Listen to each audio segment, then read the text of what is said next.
drug dealing illegal, Kamala picked him for a jobs program, a job he couldn't legally hold, helping clear his criminal record. Kamala's hand-picked illegal then nearly killed a woman. It could have been prevented, but Kamala put her liberal values ahead of our safety. My values have not changed. That's what scares us. Kamala is dangerously liberal. Make America Great Again Inc. is responsible for the content of this advertising. Law enforcement officer Taylor Bristow. They're asking for your help.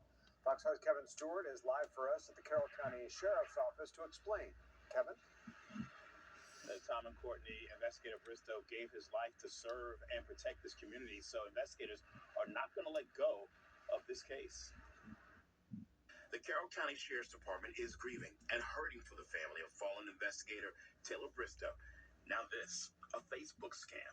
They're still dealing with such a tremendous loss, so just having this added as extra stress during this time was absolutely detrimental, and we cannot express enough how sick it makes us. A Facebook post from a page labeled Taylor Bristow Funeral Service live stream has been shared all over. It asked people to donate. Sheriff's investigators reached out to the Hightower Funeral Home to verify its legitimacy. She asked, is this y'all? Is this a scam? And I said, no, ma'am, that is absolutely not us. This is 100% a scam. Investigators believe the scammer pulled the information, pictures, and stream from the funeral home. Someone had taken that information out of the obituary, had even used his wedding photo as the profile picture, and was sending friend requests out to all these people to donate to the family. Investigators hope no one fell for the con act. I have not heard that anyone actually donated money. It's heartbreaking. It's such a vulnerable moment in time when people try and take advantage of this. Just as Bristow will not be forgotten, investigators say they won't back off of what has proven to be a tough investigation. We are looking into some leads and some different avenues that we have of investigating that, but a lot of times these are offshore, overseas accounts, and once you give that money, it is so hard to trace those. Additionally, you should know that the funeral home director says this is not an isolated case. Just last week, a similar scam took place with one of her other families. If you have any information about either of these cases, you are strongly encouraged to call the Carroll County Sheriff's Office. Reporting live in Carrollton, Kevin Stewart, Fox 5 News. All right. Cascade Road. Officers say that he got away with 16 packs of cigarettes and a pair of glasses. A Newnan man's job search turned to robbery and arrest after police say he mistakenly left his completed application at the restaurant. It happened this past weekend at a Subway restaurant. Employees told police Jaquavius Seals came in inquiring about a job and then left. But they say later that day he came in and snatched the cash drawer from the register and took off. Police say he left the completed job application he filled out at a different restaurant. Everything you would leave in an application or any other citizen would leave in an application. Name, date of birth, address. Police say they charged Seals with a strong-armed robbery, and they say so far they have no explanation for what apparently changed Seals' mind from earning money to taking it. Well, that is it tonight for this edition of Fox 5 News at 6. Thanks so much for joining us. We want you to stay connected to Fox 5 around the clock. You can do that by liking us on Facebook. Craft operating in Alaska on Wednesday. NORAD fighter jets from the United States conducted the intercept. The statement added that the Russian action is not seen as a threat and that NORAD will continue to monitor competitor activity. And a bipartisan group of lawmakers unveiling new legislation that would strengthen U.S. sanctions on the Venezuelan regime. Our Washington correspondent Luis Martinez has more on the story. The Valor Act, a bipartisan bill presented by Republican Congresswoman would block U.S. foreign assistance to any country providing assistance except humanitarian aid to the Venezuelan regime.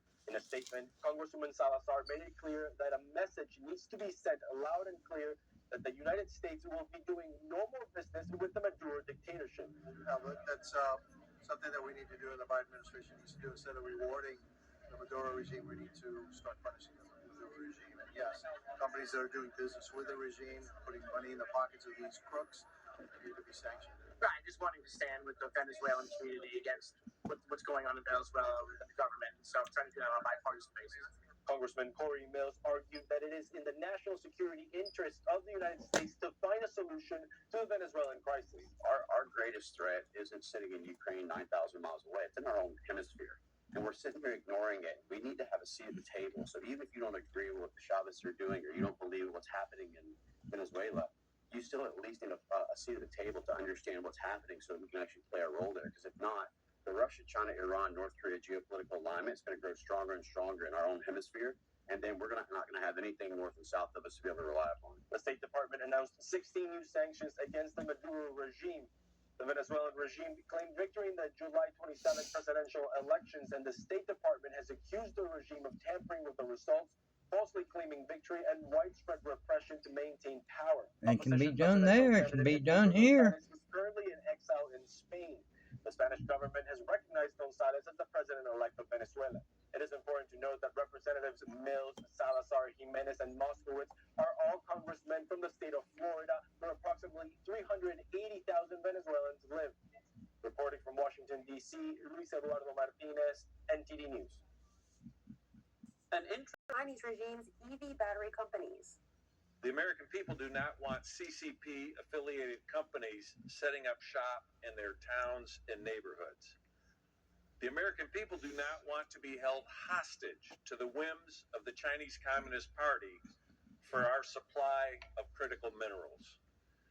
Under the current regulations brought about by the Inflation Reduction Act, these nightmares have become our reality. 7 Democrats sided with Republicans, but the majority of Democrats opposed it, arguing it Why? would hurt American innovation and businesses. Ironically, this bill would make it harder for us to compete with China.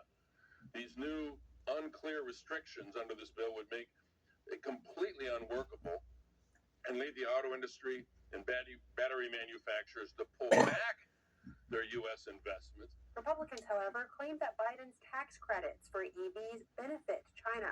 They since do. The country supplies the materials for EV batteries. While Republicans showed unity on this bill, cracks are showing on another. The week ended on a sour note for House Republican leadership after they were forced to yank a bill from the floor lacking their own party's support. People have concerns about all sorts of things. That's how the process works, and sometimes it takes a little more time. Speaker Johnson started out the week with high hopes of passing a bill to fund the government into March of next year, saddled with a measure to require proof of citizenship to vote. The bill doomed from the start in the Democrat-controlled Senate. This proposal is Why do they want illegals to vote? Failing to secure that full party support, House Speaker Mike Johnson is now in for a weekend of conducting touchy budget talks, adding to the mix. Former President Trump has weighed in, saying that if Republicans can't secure that voting measure, they should, in his words, in no way, shape, or form pass a short-term government funding bill. Reporting from Washington, D.C., Melina Weisskopf, NTD News. Still to come this evening, election case against former President Trump and others tossed out 3 counts in the indictment. They include 2 counts against Trump. The judge said that the counts lie beyond the state's jurisdiction. Trump is campaigning in Tucson, Arizona, while Vice President Kamala Harris rallies in North Carolina. Trump says he won't participate in a future debate with Harris, while Harris says she's open to another round. And joining us now to discuss the debate and the future of the presidential campaign are 2 guests. Jeff Curier is a political analyst and host of Ringside Politics radio and TV shows. And Bart Marcois is a former presidential campaign advisor and a former U.S. diplomat. Now, gentlemen, thanks so much for coming on. We appreciate it. Bart, straight to you. Are you surprised with the president's and the former president's announcement today? No, not in the least. I think that when he looked at the analytics after the debate and as things have been shaking out in the last 24 hours, he realized that he won that debate very handily. He is winning among independents. Independents shifted heavily, more than 2 to 1, in his direction after the debate. He removed the fear factor that the Democrats had thrown into it, trying to make him a boogeyman. Independents watched him and said, if that's as bad as it gets, I can live with that, because I really was better off when Trump was president than I have been the last 3.5 years. Now, Jeff, I want to put it to you with a little bit of a caveat. We heard people like Governor Gavin Newsom in California saying that Harris exceeded all expectations in the debate. Now, we have heard similar sentiments from both sides of the political spectrum. Is there a chance here that President Trump perhaps thinks that it's just not in his best interest to do another debate?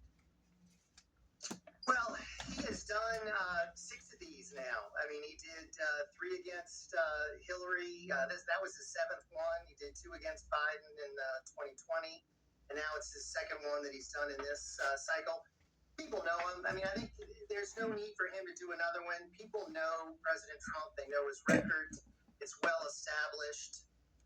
I do think Kamala Harris did better than expectations because the expectations were so low. If I would have been advising President Trump, I would have said, raise the expectations super high so that, when she performs okay, people aren't going to say, wow, she did great. But the moderators were biased. It was a 3-on-1 debate. So President Trump's been through this so many times. I don't think he needs to do it again. The person that really needed the debate was Kamala Harris, and she did get help from the moderators. She did get help from the questions. So, of course, she wants another one. And I think it is in President Trump's best interest not to do another one of these debates because she's not going to go on another type of a network that is not considered left-wing. Right. Now, Bart, on that point, if there are still undecided voters out there, considering we've known President Trump for so many years now, what are the undecided voters? How will they be swayed at this point in the race? I think that the undecided voters are people who say, you know what, I have to admit I was better off when Trump was president. And I have to admit I like his policies. I don't want more of the Biden policies, but they don't really like him. They think he's a little bit icky. That's something that the Democrats have been pushing, and it's resonated with people. It sticks.